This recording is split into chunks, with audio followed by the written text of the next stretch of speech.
Queria chamar aqui o Dr. João Paulo Timbó, ginecologista com residência médica pelo Hospital Geral César Caus.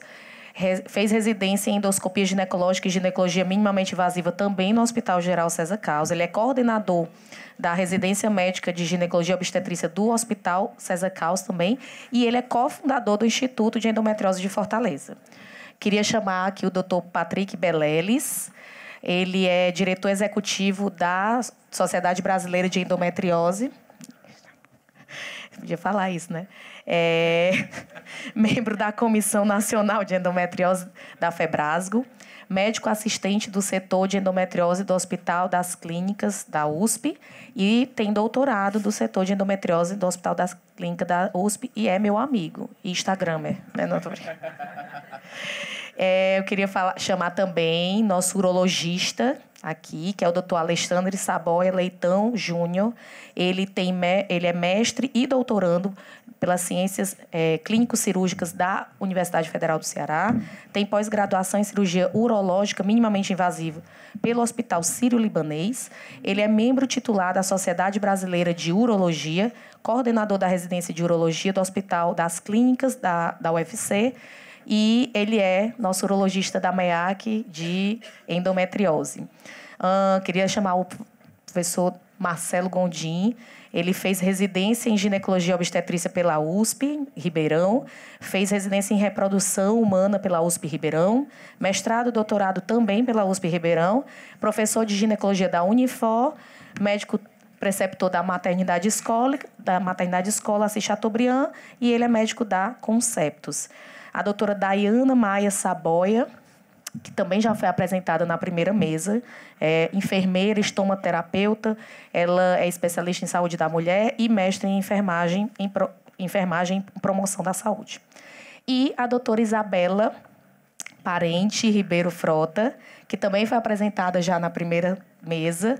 Ela é fisioterapeuta da saúde da mulher pela Maternidade Escola UFC, especialista em reabilitação do assoalho pélvico e tem título de especialista e mestrado em ciências médico-cirúrgicas pela Universidade Federal do Ceará. E eu queria agora passar o nosso caso 4.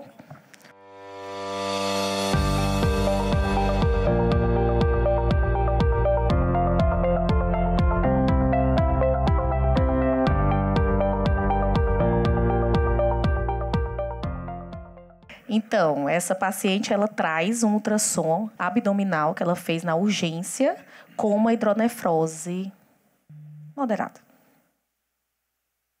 Unilateral.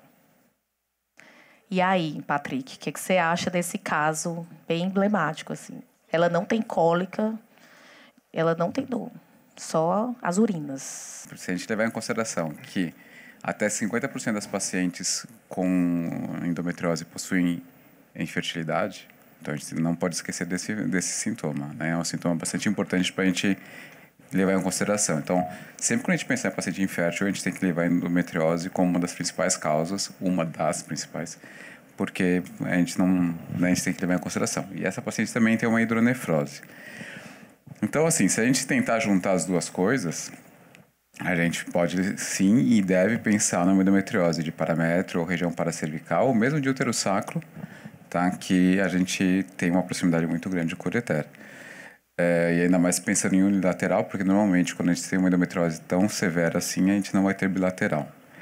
É importante a gente levar em consideração, se a gente pensar no útero sacro, que é uma das regiões mais comumente afetadas por endometriose, que a maior parte dos trabalhos, inclusive o William tem trabalho sobre isso, que lesões de 3 centímetros ou mais já tem uma íntima relação com o ureter. E se a gente levar em consideração também o trabalho do Paulo, de cadáver, que ele mostrava que a distância entre o ligamento uterosacro e o ureter é de 1,75 centímetros. Então a gente também tem que levar em consideração isso como possíveis indicações para a gente pensar numa cirurgia. E, Alexandre, antes de eu passar aqui, que como o William foi citado, eu vou ter que pedir para ele falar um pouco. Mas agora eu quero a voz do urologista, porque essa paciente, ela assim, é basicamente queixa urinária, né? ela não tem cólica, não tem dor na relação. Ela tem uma história de infertilidade, mas que agora não está assim com essa queixa, não foi a queixa realmente principal que ela trouxe. Ela trouxe realmente uma queixa urinária, né? Ela veio para o ginecologista porque ela gosta muito de mim, mas a maioria das vezes ela vai no uro, né, nessa hora. E aí, o que você pensa em relação a essa paciente? Esse é o nosso dia a dia, né? É a infecção urinária de repetição na mulher jovem. Isso aí, se eu for fazer... É incrível, 50% do meu consultório, outros 50% é próstata. Mas, assim, basicamente é o nosso dia a dia do urologista, infecção urinária de repetição. E essas infecções urinárias, né, assim, que nem sempre são infecções urinárias, né? Isso é uma das coisas bem claras. A gente tem vários diagnósticos diferenciais, né? Assim, eu não estou falando dessa paciente, mas, assim, nesses casos de disfunção, várias disfunções miccionais, incoordenação vésico-esfincteriana, síndrome de Fowler, são doenças que a gente acaba subdiagnosticando, né? Eu tenho um paciente minha que acompanhava 20 anos com um colega, quando veio o diagnóstico era uma paciente que era obstruída, né? Então, hoje em dia ela faz fisioterapia, até com o Valdiz aqui tá com a gente, está ótimo, né? Então, assim, às vezes é subdiagnosticado mesmo, né? Você tem a própria infecção urinária sem nenhuma causa aparente, né? Você pode ter duplicação, né, pielocalicial, você tem a hidronefrose aí que pode ajudar também a gente, né? Às vezes no ultrassom você só vai ver dilatação, às vezes, né? Você pode ter refluxo vésico-ureteral também. E os diagnósticos de exclusão, que também são muito comuns e que a gente pode ver no nosso dia a dia, que são assim da bexiga dolorosa, que a gente vê muito também, né? E também não pode deixar de pensar também em cistites crônicas, né? Também, que são muito comuns. Então, assim, é um amplo, né, diagnóstico. E muitas vezes essas pacientes são taxadas como infecção urinária e não são, né? Então, a gente precisa realmente ter na cabeça que todas as pacientes que têm essa suspeita de infecção urinária e tem que ter um exame de imagem, né, ultrassom, e se você vir nesse caso, agora falando desse caso dessa paciente do hidronefrose unilateral, e tem que pensar em cálculo também. Ela disse que o ultrassom não viu o cálculo, mas a gente está cansado de ver, careca de ver, que tem paciente que o ultrassom não vai ver, né? No terço médio, terço distal, você não vê cálculo, né? E também é o mais comum, né? Então a gente tem que também pensar nisso daí. Mas essa paciente com certeza merece uma investigação maior, com a tomografia sem contraste, né? Pelo menos para você descartar um cálculo, ou se você está pensando em refluxo, uma uretrocistografia miccional, ou então uma ressonância, claro, né? Claro, isso aí com certeza. Urinária. E no final das contas fazer uma cistoscopia, alguma coisa também para poder ajudar, né? Então é uma paciente que tem muita coisa para que a gente discutir, né? William publicou, né, esse artigo. Eu queria que você falasse um pouco, já que o Patrick lhe citou, em relação a essa doença parametrial que pode causar essa hidronefrose, estenose ureteral.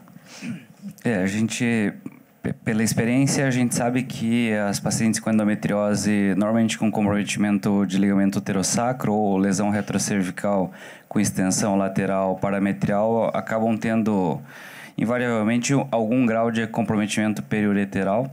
É claro que o comprometimento levando à hidronefrose é relativamente baixo, na verdade, menos de 10%, 15%, mas acontece.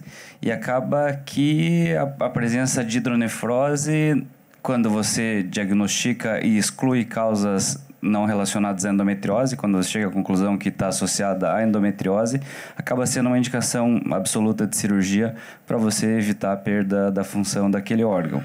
A dúvida, talvez, no caso, que teria que discutir com a paciente seria o que você faria na cirurgia fora do ureter, já que ela não é sintomática. Então, você poderia muito bem reimplantar o ureter e não fazer mais nada, eventualmente, se ela não quiser operar, porque geralmente essas lesões estão associadas com endometriose intestinal, geralmente são lesões mais baixas, que tem comprometimento da inervação, então uma parte dessas pacientes às vezes vai cursar com bexiga neurogênica no pós-operatório. A paciente completamente assintomática, você tem que discutir muito bem, e daí eventualmente o grau de instrução da paciente é super importante para você conseguir ter uma boa discussão com ela, porque você pode optar por um tratamento cirúrgico isolado do ureter e não tratar o restante da endometriose, até porque acho que é 40 anos, né? 35.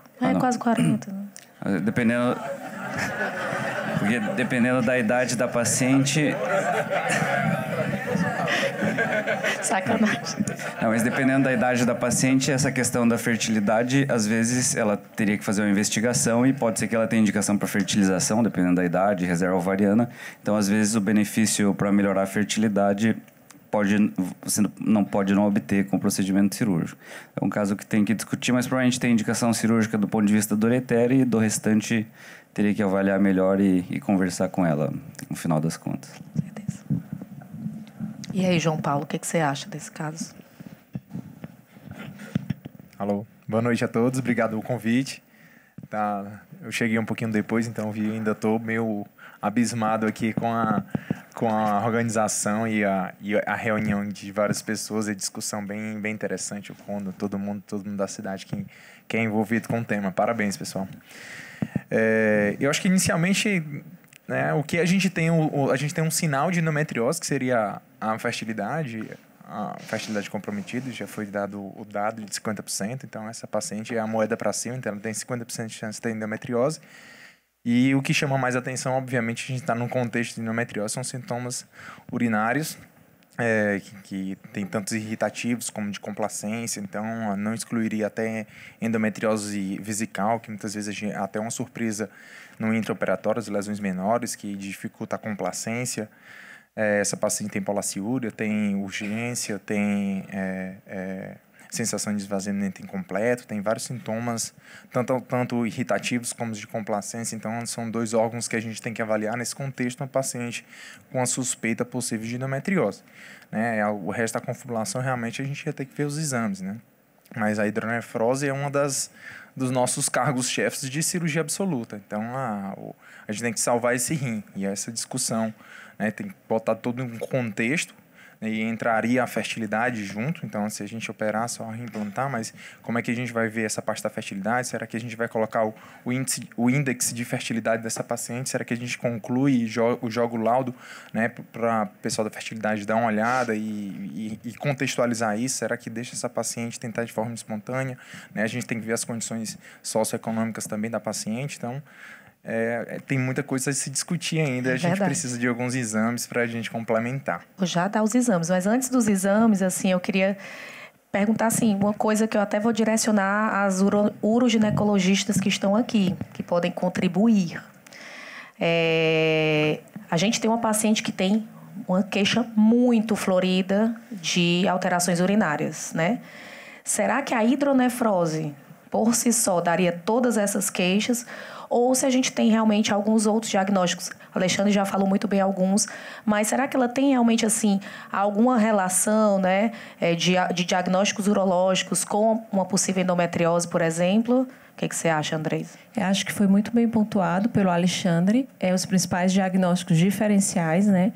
Ela começa com queixa de disúria, relata que fez usos esporádicos de antibiótico, melhora. Então, a gente tem sim que lembrar da infecção urinária, mas a gente não pode esquecer de outras queixas que levam à dor vesical também. No meio da história, essa disúria ela já muda, ela já fala que tem mais uma dor ao enchimento vesical, que essa dor ela melhora com esvaziamento.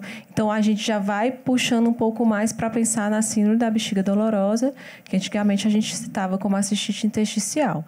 Então, nessa síndrome, a gente tem que lembrar também da associação dessa síndrome com a endometriose.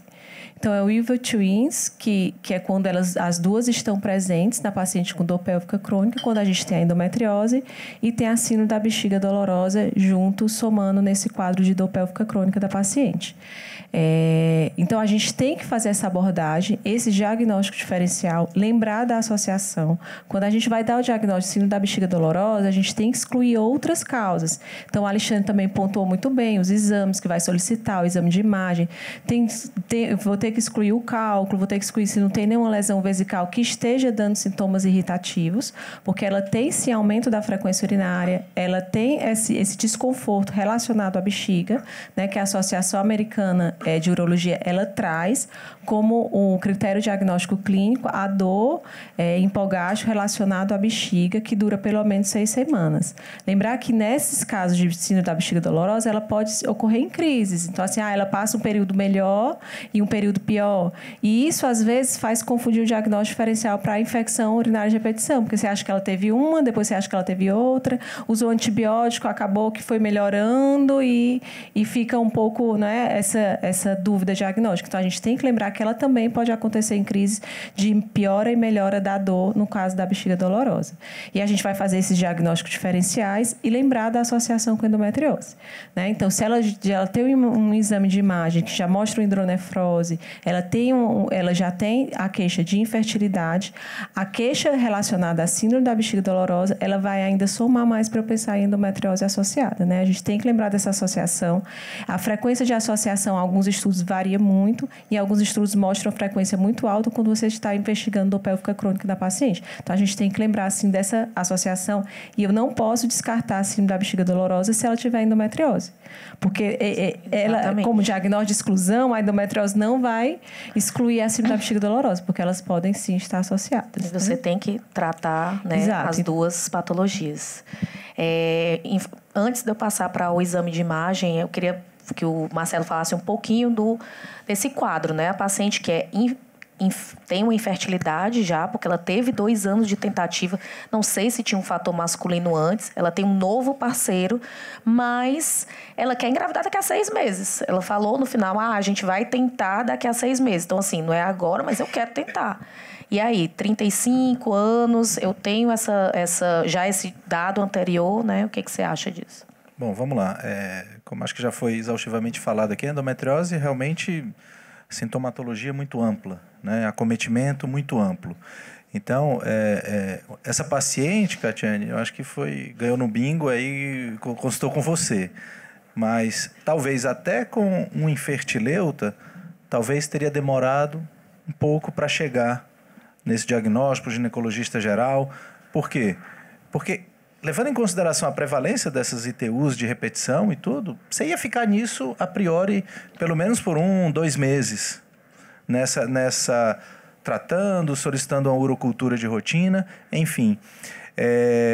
Mas assim, aí a gente chega num ponto em que ela traz um exame de imagem e aí vem uma hidronefrose unilateral. Aí acende a luzinha. Opa, ainda pode ser o cálculo, mas você juntando esse quadro de infertilidade, e aí o problema é que a gente não deve desmerecer o histórico prévio dela do outro casamento. Né? 2 anos, tudo bem, você não tem como excluir realmente um fator masculino, eu não sei, tá? Mas a gente acende aquela luz amarela para pensar, opa, o paciente tem hipoteticamente um quadro de infertilidade prévio, tá? No momento ela usa preservativo, então não tem como a gente avaliar isso daí, e tem uma hidronefrose. Será que a gente não pode ter realmente uma endometriose ali acometendo o ureter? E aí já foi também falado exaustivamente dessa associação aí. Se você, né, pensa uma paciente infértil, 30%, às vezes até 50% vai ter endometriose, né? Geralmente a literatura fala mais em torno de 30%, 30% a 40%. Então, sempre pensar. Se ela vai no infertileuta, talvez eu já tivesse pensado. Talvez.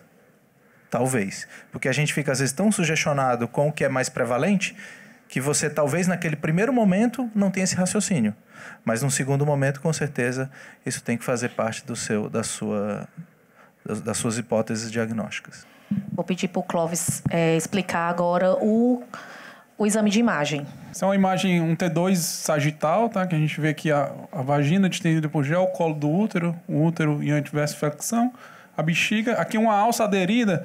Vocês veem que tem uma lesão no recesso vésico uterino aqui, sem infiltração na parede da bexiga, mas ela tinha sim. Tinha uma lesão também de compartimento posterior, fornix vaginal posterior, ligamento útero-sacro. Aqui já é o ovário aderido. Esse aqui mostrando o reto, que não tinha lesão, né, no reto. Mostrando um ovário já medianizado, a gente vai ver isso melhor no outro plano depois. O outro ovário também esquerdo, bem atrófica. E você já vê uma estrutura aqui tubuliforme, com líquido dentro. Então, o trajeto do ureter, a gente vai ver melhor nesse outro plano. No axial. Pronto, aqui mostra o útero, né? Aquele ovário retraído à direita. O ovário, uma lesão, aquela mostrando nesse plano, a lesão reto cervical, com comprometimento ali do ligamento redondo esquerdo, né? Se você comparar esse ligamento aqui, seria o normal, o redondo direito, né? E você vê que tem um comprometimento do redondo esquerdo, do paramétrio, e aí você acompanha o ureter, ele cruza os vasos ilíacos, já dilatado, uma hidronefrose leve, mas tem sim, e aqui ele estenosa na lesão aqui do paramétrio à esquerda. Então, uma lesão tanto de compartimento anterior como posterior e do ureter distal esquerdo. A gente sempre faz abdômen total, geralmente, fazendo imagens para ver se tem lesão diafragma e olhar o rim, tem uma hidronefrose ali à esquerda. E aí, pessoal, e agora? Então, ela tem compartimento anterior e compartimento posterior. O que a gente vai fazer com essa paciente? Kátia, eu acho assim, ela já tem sintomas urinários pra caramba, né? Tem dificuldade de esvaziamento vesical e tal. Eu acho que é fundamental num caso desses, assim, a gente também ter uma urodinâmica, né? Ao menos uma fluxometria, né? Pra gente poder já avaliar previamente como que tá essa paciente, porque com esses dados também você vai conseguir discutir melhor o tipo de cirurgia, o que você vai abordar, o que você vai abordar, qual o prognóstico e tudo mais. Então, eu acho que seria essencial também nesse caso. A gente sabe que tem uma endometriose importante aí, mas ela é assintomática, né? Então, é o que o William falou. A gente pode, eventualmente, já que ela é assintomática, poderia só fazer uma derivação urinária para preservar o rim, né? E aí se pondo na balança com ela e discutindo com ela.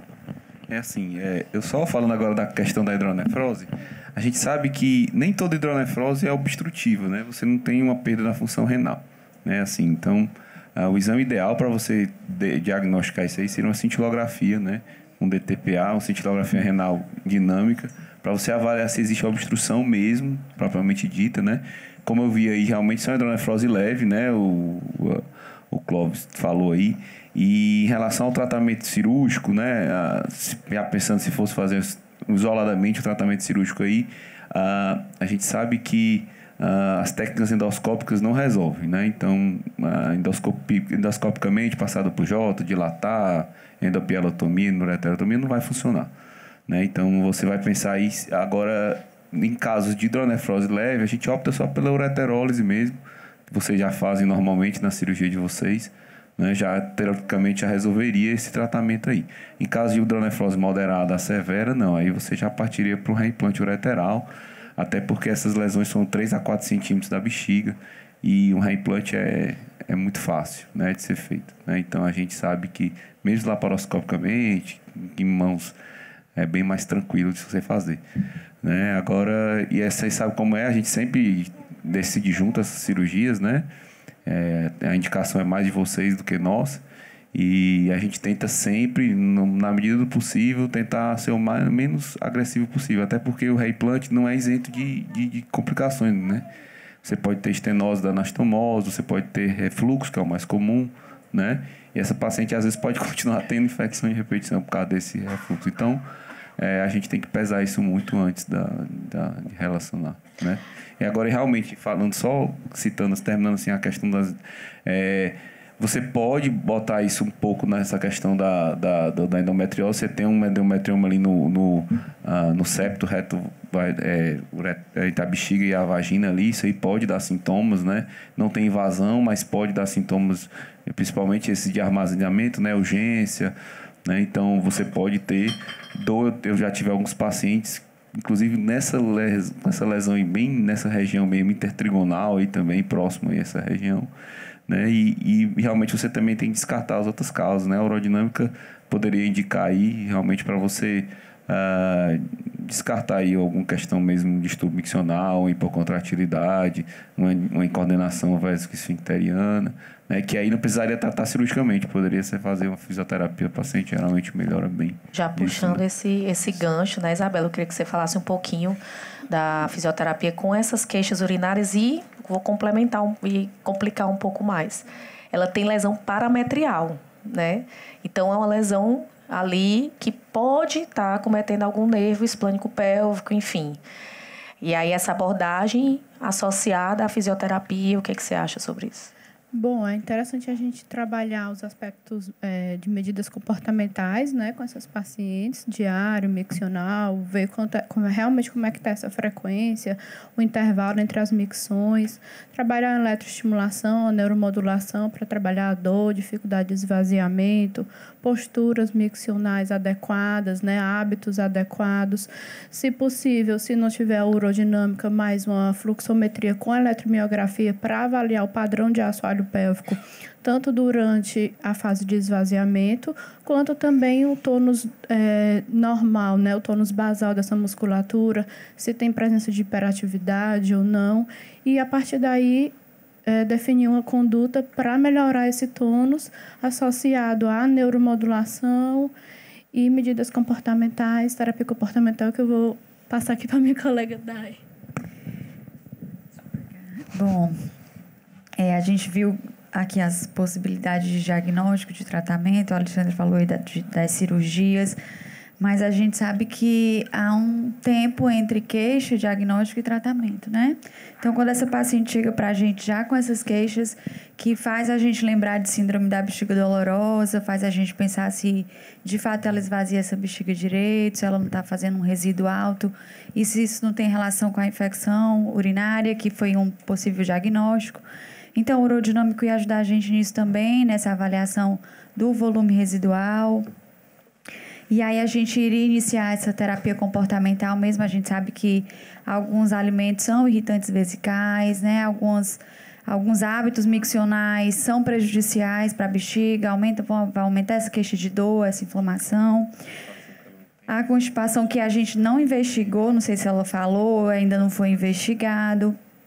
E aí também me fez lembrar, assim, o Alexandre trouxe essa ideia da dissinergia esfíncto, né? E detrusor, o que é que vai aparecer? Então, como enfermagem, a gente poderia entrar na terapia comportamental, a gente pode avaliar a necessidade de um cateterismo vesical, se ela não estiver esvaziando a bexiga adequadamente, até se fechar um diagnóstico e pensar num tratamento definitivo, ou se ela iria ter essa necessidade de permanecer com esse catéter.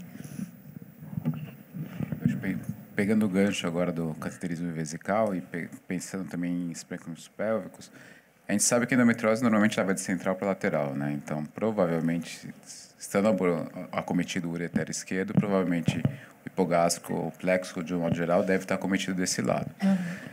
Uma coisa que eu gosto de fazer com pacientes, quando eu acho que eu vou ter que lesionar o hipogástrico numa cirurgia curativa para ela, é já testá-la num esquema de sondagem vesical. Então, né, uma vez eu vi o Nucelli falando isso e eu achei fantástica a ideia. Então, eu já deixo a paciente testando antes, né? Tipo, antes da cirurgia. Você consegue fazer isso? Você consegue ficar se autocateterizando e vendo, né? Porque algumas pacientes vão precisar fazer isso se a gente abordar cirurgicamente. Às vezes temporário, né? Exato, sim. Definitivo. Então, eu acho muito importante a gente testar isso antes da cirurgia, porque ela vai realmente passar pela experiência do autocateterismo, que não é uma coisa tão simples, mas também não é o bicho-papão, né? Então, somente ela vai conseguir falar, olha, eu consigo ou não consigo passar por isso, eu quero ou não quero. Né? E aí, novamente, a gente vai decidir em conjunto. De posse dos exames, tudo, a gente vai decidir em conjunto qual que vai ser a melhor opção para ela. Só complementando, eu acho que em relação à endometriose, acho que um dos principais desafios, né, sem querer menosprezar realmente as outras estruturas pélvicas, é realmente a inervação pélvica. Então, quando você abre a bexiga, abre de ponta a ponta, deixa a bexiga pequenininha, depois com fisioterapia você consegue, não pegou o coração da bexiga, não pegou o depositor, tá tudo tranquilo, que normalmente não pega. Né, quando pega o ureter, realmente hoje a gente está evoluindo mais para a gente tentar conservar o máximo de ureter, como o Alexandre falou, mesmo ureter distal com pouca vascularização, tentar fazer a anastomose no término terminal, evitar o reimplante, né, que a gente sabe das complicações, infecções urinárias de repetições, a própria perda de função renal, né, a longo prazo. Mas o grande desafio, eu acredito, que realmente é a inervação pélvica. E para mim, essa paciente tem sintomas de endometriose pélvica, ela não tem dismenorreia, mas ela tem sintomas. Eu não ocuparia uma coisa primária, como uma bexiga dolorosa de causa inexplicável, apesar de a gente não conseguir excluir. Eu ocuparia, assim, a endometriose, ela tem justificativa para isso, né? Eu só complementando do COVS, aquela lesão anterior era mais à esquerda, mais à direita, mais central, Clóvis? Mais central, né? Mais mediana. Mediano. Que é uma coisa bem importante. O redondo era a esquerda. Não, No recesso. compartimento anterior. Mediano. O redondo ali era esquerdo, né? Mas assim, aquela que eu mostrei no começo, não era contínua. Eram duas lesões, uma no redondo, uma no... Pronto. Perfeito. Então, é um caso bem emblemático que a gente teve lá no IF, uma paciente que tinha lesão de nervo pélvico posterior, ligamento uterosacro à direita, e ela tinha anterior à esquerda. E ela tinha muitos sintomas, os dois sintomas muito semelhantes à paciente, tanto de repressão vesical pela lesão da bexiga, então infiltrava ligamento redondo, paracervical, anterior, aquele miométrico que você tem que dar aquela raspada mais profunda, até com medo de acometer o canal cervical, e ela tinha acometimento posterior. E antes, e foi bem interessante a gente ter feito o estudo aerodinâmico dela, que ela tinha bexiga hiperativa bem clássica. Ela não chegava a perder, ela tinha muita urgência, não tinha urgência e incontinência, mas ela tinha muita urgência e isso foi registrado antes no consultório. Né? Graças a Deus ela não tinha uma retenção importante, mas a gente conversou sobre o cateterismo, é uma coisa realmente, para a gente como profissional, é uma coisa iatrogênica, não deixa de ser, então a lesão nervosa é uma coisa iatrogênica e irreversível. Então, uma coisa tem que ser conversado e deixado bem claro. Se você vai ver a paciente com lesão nervosa, com sintomas urinários, o risco de lesão é muito alto, que se você for, né, e aquela de um tiro só, uma única cirurgia, a gente sabe que as cirurgias, as múltiplas são péssimas, mas a pior cirurgia que a gente faz é a cirurgia que a gente fez antes. Então, é muito ruim. Então, conversar com o paciente disso, ver como é que está o resíduo pós-miccional. E nessa paciente, inclusive, ela engravidou depois. O trabalho da fisioterapia foi essencial. Ela melhorou muito os sintomas urinários no pós-operatório, mas o complemento com a fisioterapia, ela deixa isso bem claro, ela tinha uma relação muito boa com a fisioterapeuta, melhorou bastante. Então, melhorou dos sintomas irritativos, melhorou dos sintomas de repressão, então teve a terapia comportamental, de reter mais, de fazer o diário miccional e tudo. Todo esse trabalho numa doença bem complexa. Eu acredito que é um dos principais desafios da endometriose, essa lesão nervosa. Queria fazer uma pergunta para o professor Marcelo. A gente vê ali na imagem um ovário, né, medianizado, colado. Então, a gente sabe, muitas vezes, mesmo sem endometrioma, a gente sabe que muitas vezes a gente tem que ligar a outra ovárica ali. Muito difícil você... Então, tem infiltração da parede, tem infiltração do outro ovário, você vai ver a trompa tá lá no intestino. Então, é muito difícil, muitas vezes, a gente não alterar, nem que seja de forma mínima, a vascularização desse ovário. Eu não sei se tem alguma coisa na literatura para cirurgia de endometriose radicais e reserva ovariana. Em relação ao endometrioma, a gente já tem esses dados. Um endometrioma já diminui o AMH pela metade. Dois endometriomas diminui mais ainda. A gente sabe essa diminuição e foi discutido na mesa anterior. Mas para cirurgias radicais de endometriose, acho que é até um pouco difícil de a gente avaliar, mas dá a sensação que a gente tem uma alteração da reserva ovariana, porque esse ovário é muito colado no útero, na fossa ovariana, no nervo, no intestino. Então, é impossível a gente dizer assim, a gente nem triscou nele, não alterou nada de vascularização. É quase impossível em algumas situações, mesmo sem endometrioma. Queria sua opinião. Bom, eu digo que às vezes a gente fica naquela coisa, eu sou ex-laparoscopista, tá? Então, eu vivi do outro lado, só que hoje eu mexo mais com a parte de reprodução. A gente sabe, então, do que pode acontecer lá dentro, né? Então, a gente fica sempre orientando a paciente. Lógico que hoje aqui em Fortaleza a gente tem grandes grupos que estão operando super bem, mas sempre vai perder alguma reserva ovariana, né? Às vezes até por uma boa vontade do cirurgião, quer lá dar uma descolada naquele ovário, aí fica tecido ovariano preso ali, enfim, né? Então, nesse caso também, apesar de a priori não ser bem, não tá bem evidente, mas sempre também pensar numa checagem de reserva ovariana dessa paciente pré a cirurgia. O que a gente vê na literatura nesses casos é muito escasso se essa paciente, por exemplo, for para FIV. tem algum problema esse acometimento ureteral? Não tem? Existem descrições na literatura de alguns casos que houve uma hidronefrose pela FIV. O ovário cresceu tanto que bloqueou lá, né? Então, pensando nisso, se essa função renal, se esse rim já está, de uma certa forma, foi acometido, talvez se essa paciente for para a FIV, pensar no esquema de congelamento embrionário, fazer um freeze-all para ela, para que você faça um protocolo com trigger com agonista, não usar o HCG, para que esses ovários voltem mais rapidamente ao seu tamanho original e transferir num segundo momento, né? Eu não vejo, se ela tiver uma reserva ovariana boa, vai para a cirurgia. Eu acho que aí não tem, a gente não está mais discutindo aqui a indicação cirúrgica, tem indicação cirúrgica, sim, mas depois, realmente, se esse rim dela já foi muito judiado, talvez pensar hoje, e hoje com os congelamentos, né, tem serviços no Brasil e no mundo que só fazem os chamados protocolos freeze-all, ou seja, congela tudo e só transfere embrião descongelado. Eu sempre digo que eu nunca tô... Eu nem sou vermelho, nem sou azul, sei lá. Né? Eu acho que a gente tem que ir no verde. meio... Que no meio... Verde? É verde? Sei lá, era azul, chutando lá, enfim. uma cor. Né? Ficou, assim, um pouco... Mas, assim, meio Fortaleza. Assim. Então, assim, essa paciente tem indicação cirúrgica, né? Eu não tenho o que discutir. E talvez pensar se ela tiver realmente indicação de fertilização in vitro após ser investigado o casal, pensar talvez fazer um protocolo com trigger com agonista para que esses ovários voltem mais rapidamente e transferir esses embriões num segundo momento, um momento mais apropriado, né? Não, acho assim que... Infelizmente eu vou ter que encerrar a mesa porque... Já tem mais de 40 minutos. Vou falar. Pode falar, Patrick. Aproveitando também a fisioterapia, eu acho que é muito interessante. Essa paciente não tinha dor pélvica crônica, mas eu acho que é bem válido a gente pensar em fisioterapia pré-operatória também. Então, vamos para dessensibilização central. Exato. Às vezes a gente consegue melhorar muito os resultados nossos. Então, pré e pós-operatório, eu acho que é muito válido.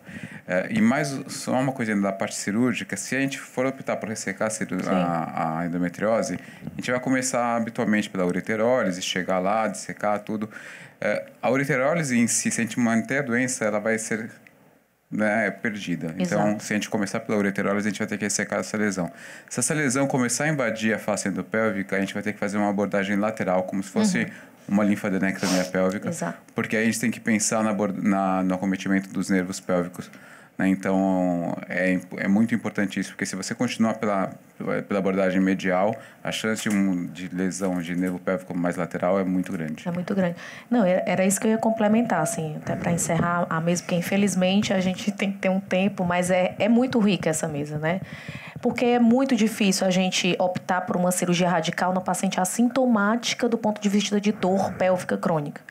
Então, ela não tinha uma queixa importante de dor pélvica crônica, ela tinha uma queixa de disfunções miccionais, né?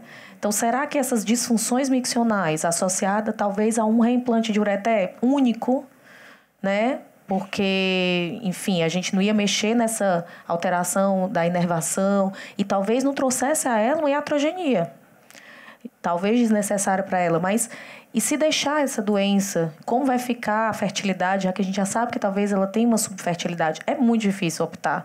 Então, de novo, a individualização e você realmente dizer, paciente, o que você quer? Porque aqui a gente tem um caminho que talvez apareça isso. E talvez você tenha um cateterismo intermitente por uns 6 meses, 1 ano ou para sempre. Mas, talvez você não engravide se eu não tirar a doença toda. E aí, né? O que a gente vai fazer? Então, essa individualização e esse comprometimento da paciente em relação à vida dela é mais importante do que eu ou nós, né, na mesa decidirmos pela vida dela, né?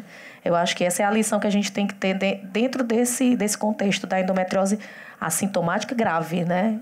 Cirurgia ela vai ter que fazer sim, que ela tem hidronefrose, por mais leve que seja, isso pode piorar e pode realmente causar alguma alteração renal, mas ela é assintomática do ponto de vista de alterações da endometriose mais grave, de dor e tudo. Então, é um peso que a gente tem que fazer como profissional o tempo inteiro, né? Individualização e tudo. Então, eu queria agradecer demais vocês, essa participação, assim, acho que foi muito rica e a gente tem que encerrar, infelizmente. Muito obrigada.